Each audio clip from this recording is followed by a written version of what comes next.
Okay, we're going to do another photo-to-photo comparison and analysis. This image was taken at Fly's Gallery in Prescott, Arizona around 1880. This photograph has been widely circulated as Josephine Earp.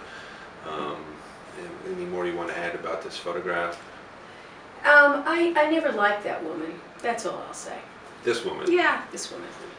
Because you thought she didn't look like Josephine? No, irrespective of it. She just sort of speaks stern and prim and Victorian. Yeah, very Victorian. We found an image of an authenticated image of Josephine, which we were able to compare.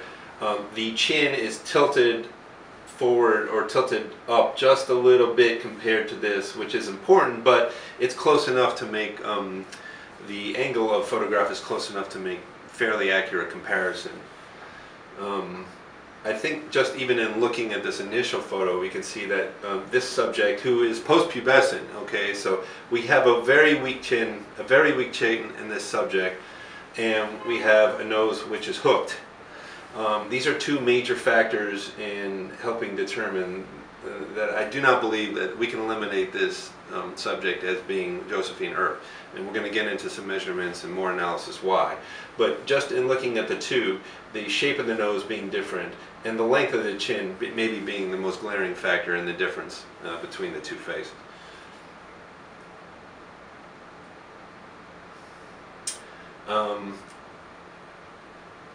I found two consistencies in the comparison, the eyes and eyebrows, which are fairly consistent, and the distance between the nose and the lip fairly consistent. But the hairstyle wasn't different. The hairstyle was very different. The hairstyle did not cover her ear, which we've seen in every other authenticated photo of Josephine and some of the ones which we think are Josephine. She never had bangs in any of her photographs that were authenticated, so she most likely did not have bangs at any point in her life. So this subject has bangs in her hair. The nose shape is inconsistent.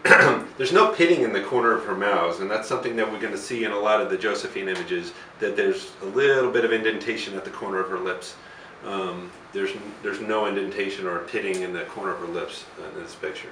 This is where I began to really appreciate the art and science of what you do, because I may have a subjective reaction like, it just doesn't look like Josephine to me, or the affect seems wrong, whereas you're putting the metrics behind it that really demonstrate. We're doing some measurements, but essentially this is qualitative research. We're making observations, and we're looking for patterns in these observations, and that will help us lean one way or the other. Once again, these are not definitive findings, and photo-to-photo comparisons are not science, but they are. We can make educated guesses, and we can make assessments based on these observations that we're making. And as Dr. Kirschner mentioned, her expression is inconsistent. There's no wry smile that we've seen in all of her authenticated photos. So I did a couple of measurements. I established an interpupillary distance, so to establish a clean ratio. And then what I did was, because this chin, I noticed that this jaw is so strong in the authenticated photo that it actually, from this angle, comes straight down from the tip of the nose. But from the tip of the nose on the purported photograph, there's about a 25 to 30 degree discrepancy in the angle between the tip of the nose and the chin. It's a weak chin on this subject, where Josephine, as we've seen in all of her authenticated photos, is a very strong chin. A protruding, long, strong chin. I measured the chin, and so what I did was I measured the chin once we established a clean interpupillary ratio. I measured the philtrum and the chin length, and I put the exact same length onto the subject here, and so this is the length of Josephine's chin on this side. In fact, I might even cut it a little short. It probably could have gone a little bit further, although I saw this as sag more than it was her actual, chin structure. But look at all the extra space that we have here. It's a weak chin, and the measurements prove it. She also has the distance between the tip of her lip and the tip of the nose is also not as long. So we have a much longer lower part of the face in the authenticated photo than in the purported photo here, along with all the other inconsistencies.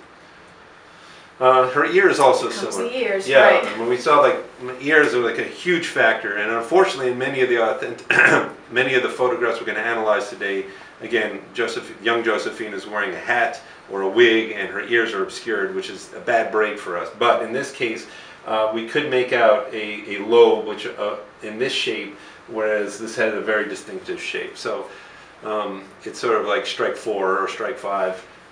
Against the authenticity of this being Josephine Earp. Lastly, the nose. A hook nose, and we were able to see, obviously it's a concave nose on the authenticated photo where we have a convex shape here. Okay, different nose, different chin, different expression, different ears, different person. Okay, so we can, I think, safely eliminate, make an analysis to safely eliminate this as a possibility of being Josephine Earp. Okay, this is just the final complete measurements. So here are the consistencies. They range from 59% consistency to 96%. Again, nothing in that 100%, 95% range that we saw in that tintype photograph.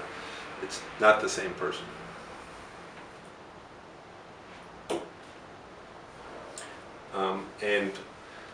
Maybe you can speak to this. Well, they both, both of these photographs were purported to be taken about the same time, and what I've learned from this analysis is that they could not both be right. One or the other must be eliminated. Right. Taken at the same, generally around the same year, in the same area, two different people.